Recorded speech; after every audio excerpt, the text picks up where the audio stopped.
Minority Leader, Senator Alan Peter Cayetano, is the floor. The Minority Leader, Senator Alan Cayetano, is recognized. Good afternoon, Mr. Senate President, our dear colleagues. And unang-una siguro, just as a manifestation and a thanksgiving sa ating Panginoon na yung nakita nating laki ng bagyo.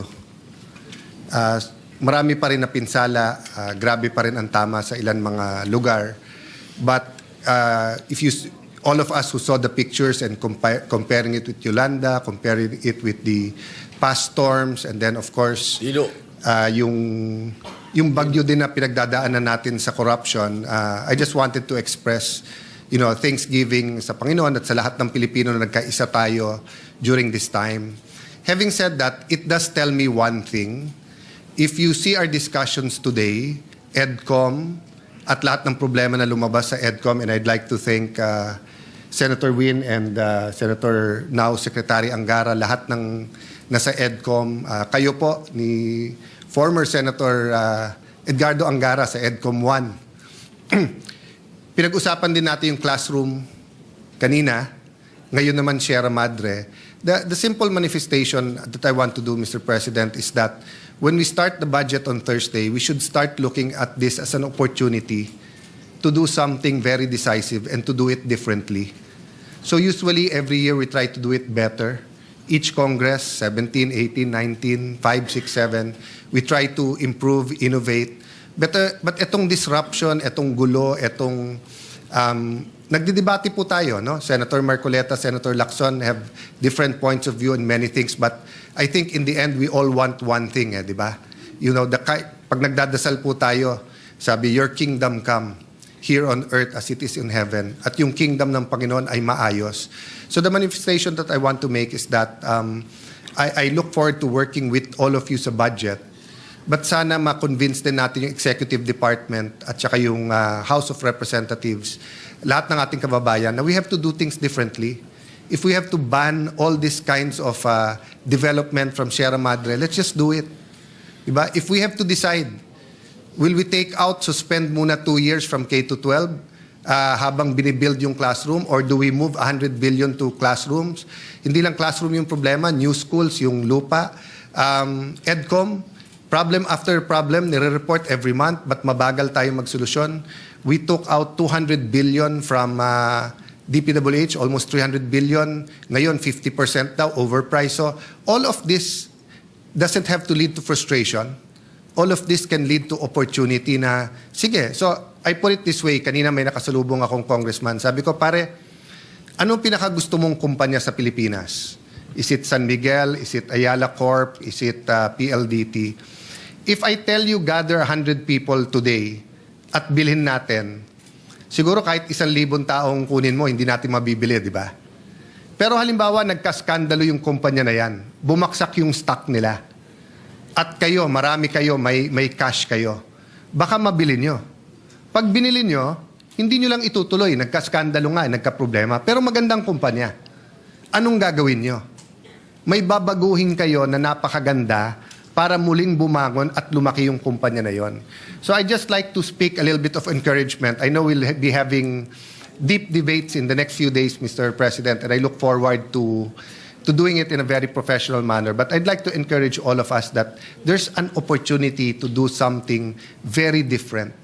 To really solve, to disrupt, but to be able to quantum leap. So, kumbaga game changer ang kailangan approach natin sa mga panahon na to. Thank you, Mr. President, and thank you, Majority Leader. Majority Leader.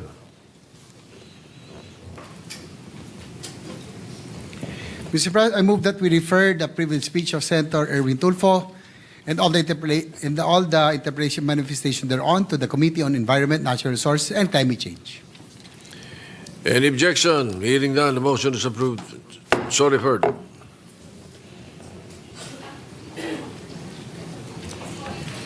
Mr. President, the gentleman from Camarines Norte and Nueva Ecija, Senator Robin Hood Padilla, would like to deliver a privilege speech. I move that he be recognized. Senator Robin Padilla is recognized. Maraming salamat po, Ginoong Pangulo, at sa ating pinunong mayorya. Assalamualaikum warahmatullahi wabarakatuh. Ginoong Tagapangulo, mga ginagalang kong kasamahan sa Senado, Ako po ay tumitindig sa pulpitong ito ngayong hapon sa bisa ng personal at kolektibong pribilehiyo. Sa mga nagdaang linggo at buwan, sunod-sunod pong sinubok ang ating bayan.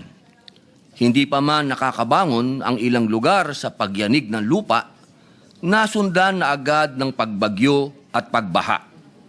Sa aking pagpunta kamakailan sa Cebu, nakita ko ang dalawang mukha ng sakuna, ang bigwas ng lindol at hagupit ng bagyo. Magkasunod nilang winasak ang bayan. Mga pader na bumigay, mga bahay at mga establishmentong pinaghirapang itaguyod ng ilang taon ay gumuho.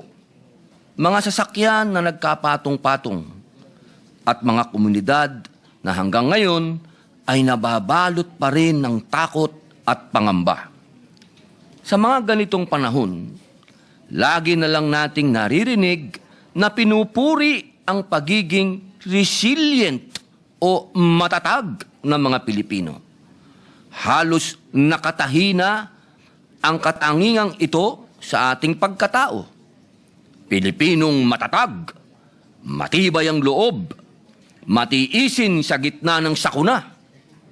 Palibasa ba ang mga Pilipino ay matatag? Dapat bang palagi na lamang siyang makaranas ng paghihirap at pagdurusa?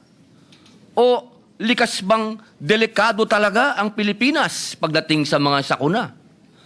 O naging ganito na lang kadelikado dahil sa kapabayaan at pagsasamantala? Mahigit po 4 na milyong Pilipino sa 8 rehiyon ang sinalanta ng Bagyong Tino. Mga ari-arian, mahigit 155,000 bahay ang naitalang nawasak, 155,000. At ang naitalang pinagsamang halaga ng pinsala sa agrikultura at infrastructure ay tinatayang nasa 337.6 million at baka tumaas pa. Ang isang hindi katanggap-tanggap at pumupukaw sa dibdib ng bawat Pilipino ay ang mahigit 200 ang naitalang nasawi. Kinain ng putik na lagpas tao at mahigit 100 ang nawawala at mahigit 500 ang sugatan. Habang bumabangon pa lamang ang iba nating mga kababayan at mga institusyon sa nagdaang bagyo, dumating naman ang Bagyong Uwan na nanalanta sa mahigit 2 milyong Pilipino sa 15 rehiyon. Sa kasalukuyan, mahigit 800,000 ang nasa evacuation centers. 6 ang naitalang nasawi at tinatayang mahigit 4,000 bahay ang napinsala. Naulat din ang pagbaha sa mahigit 200 lugar, habang halos 300 bahagi ng kalsada at higit sa 50 tulay ang hindi madaanan sa kasagsagan ng bagyo. Nakaranas din ng pagkawala ng kuryente at supply ng tubig sa mahigit na 400 lungsod at munisipalidad, kasama na po ang aking probinsyang Camarines Norte. Sa mga karanasan nating ito, nabunyag na naman ang katiwalian sa mga proyekto. Mga maninipis at tinipid na poste ng gusali, mga seawall na madaling masira at bumigay, ang katagang flood control ghost projects pala ay hindi lamang ghost sa kadahilan ng hindi sila nakikita at nararamdaman, kundi dahil mumultuhin tayo ng mga ito sa tuwing magkakaroon ng kalamidad. Mumultuhin tayo ng kapabayaan at katiwalian na pinabayaan nating manuot sa sistema. At kung may dapat tayong mapagtanto sa lahat ng ito, iisa lang ang katotohanan. Hindi kalikasan ang may problema. Sistemang bulok at palpak. Kung matatagman ng ating mga mamamayan, hindi po yun nangangahulugan na kailangan nating hayaang dumanas sila ng hirap sa bawat sakuna. ang resilience na ginagayak ng bawat Pilipino bilang isang tatak ng karangalan ay naging tabing na din na nagkukubli sa kawalan ng pananagutan. Bilang mga mambabatas, tungkulin nating itaguyod sila. Ibsa ng bigat na kanilang dinadala. Mas lalo pang palakasin ng kanilang loob at patatagin ng kanilang diwa. Our people deserve more from us. Hindi salita, hindi grandstanding, kundi sa gawa. Tunay na malasakit at tapat na paglilingkod. Kaya po noong Setyembre pa lamang, isinusulong ko na ang Senate Bill number 1299 o Mahiya Naman Kayo Act na naglalayong ganap na alisin ang ekwasyon, ang panghihimasok ng mga mambabatas sa pagtukoy, pagpopondo at pagpapatupad ng mga proyekto. Layon din ng panukalang ito na patatagin ang koordinasyon ng national government sa mga local government units, sa mga infrastructure projects na itatayo sa kanilang mga lugar. Kung ang isang proyektong pang-infrastructure ay itatayo sa isang probinsya, munisipyo, syudad o barangay, dapat ito ay alam ng mga local government officials doon. Hindi na pwedeng surprise na lang ang mga proyekto na ikagugulat ni governor, ni mayor o ni kapitan. Naalala ko pa noong 2024, matapos ang pananalasa ng Bagyong Christine, personal ko pong tinutukan ang pagbaha sa Camarines Sur dahil ako po'y Bicolano.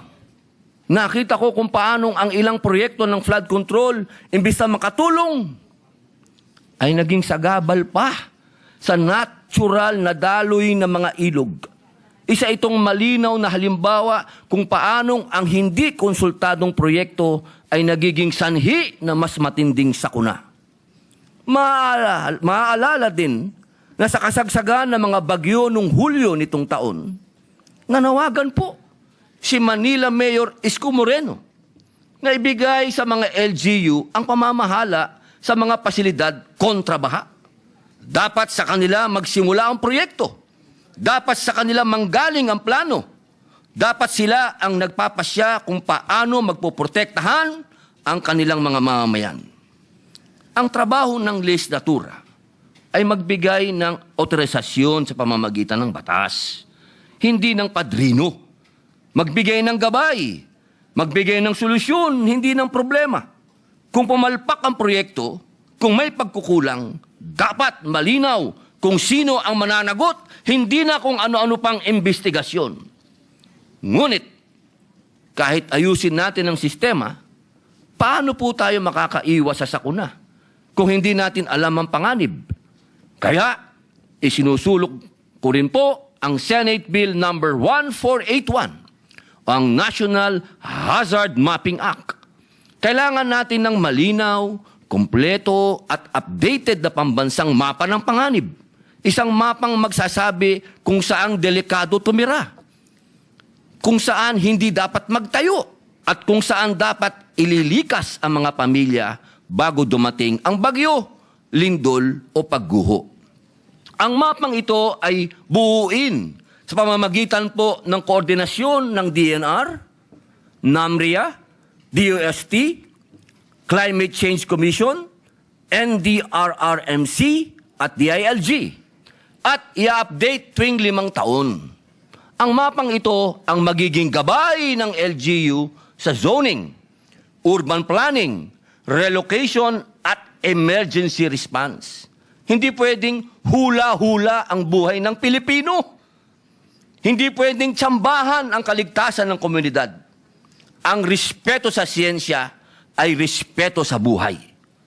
Sa diwa ng katarungang panlipunan at malasakit, ang inyong lingkod ay maghahain din po ng isang resolusyon na nanawagan sa lahat ng government financial institution at iba pang ahensya na magpatupad ng pansamantalang moratorium sa pagbabayad ng utang sa mga lugar na idiniklarang nasa ilalim ng state of calamity. At humihikayat sa mga pribadong bangko at institusyon na makiisa sa diwang ito. Sa ganitong sitwasyon na labis na silang sinubok ng panahon, huwag na natin pong dagdagan pa ang kanilang pagkalugmok. Ako rin ay nananawagan sa ating pamahalaan at sa mga kapwa lingkod bayan na pawiin muna ang mga labis na formalidad, masalimuot na proseso at mahigpit na requirement sa pagbibigay ng serbisyo sa ating mga kababayang labis na naapektuhan ng kalamidad. Sa panahon ng pangangailangan, ang agarang tulong ay hindi dapat hadlangan ng masyadong maburokrasyang pagkilos dahil ang bawat segundo ay mahalaga sa buhay at pagbangon ng ating mga mamamayan. Huwag nating gawing normal ang pagtitiis, ang pag-akyat sa bubong, ang paglusong sa tubig baha at putik na may panganib na makuryente. Sa makatwid, hindi palibasay sila'y matatag. Maaari na nating hayaang maging normal na bahagi ng buhay ng Pilipino ang pagdurusa. Ang resilience ay dapat sandata, hindi kapalit ng responsableng pamamahala. Ang katatagan ay dapat pinupunan ng tulong, hindi inaabuso ng kapabayaan. Ang pagtitiis ay hindi parusa. Kaya muli, ako po'y nananawagan. Mahiya naman tayo kung inuuna natin ang politika kaysa buhay. Mahiya tayo kung kaya nating manahimik habang may nagdurusa. Ngunit kung kikilos tayo ngayon, kung iwawasto natin ang sistema, kung uunahin natin ang pagmamalasakit kaysa pamumulitika, maibabalik natin ang dangal sa serbisyo publiko. May pag-asa pa ang Pilipinas. Ngayon ang panahon para makita ang peligro bago dumating ang trahedya. Ngayon ang panahon para hindi lang tayo maging matatag, kung hindi maging ligtas. Ngayon ang panahon para protektahan ang buhay ng Pilipino, hindi ang kapangyarihan. Mga kasama, mga kapwa ko lingkod bayan, sa akin pong pag-ikot, kitang-kita ko po ang hindi ko po maipaliwanag sapagkat hindi na po kailangan ng matinding research o mga scientists kung anong naging problema dito sa ating bayan, ba't maraming namamatay. Saan po kayo nakakita na mga riverbed may nakatinga, may nakatirang tao? Mga daanan ng tubig, ginawang tirahan ng tao at ginawa pang barangay. Siguro naman po mga kasama, kitang-kita na natin kung saan ang problema. Ang kailangan po natin ngayon ay political will. Kailangan po natin talagang ipabatid sa ating mga kababayan na hindi po tinitiran ang riverbed at hindi po tinitiran ang mga ilalim ng tulay. Hindi po tinitirahan at hindi po pwedeng gawing barangay ang daanan ng tubig na inukit ng kalikasan. Yaang pong mga lugar na yan, sa matagal na panahon, 1,000 taon, yaan po ay daanan ng tubig. Kaya mga kasama, pagbutihin pa natin, dahil ka nga ng aking yumaong ama, ang tunay na karangalan ng tungkulin ay nasusukat hindi sa karangyaan ng posisyon, kundi sa malasakit, serbisyo, at pagsasakripisyo ng sarili para sa pinaglilingkuran. Maraming salamat po.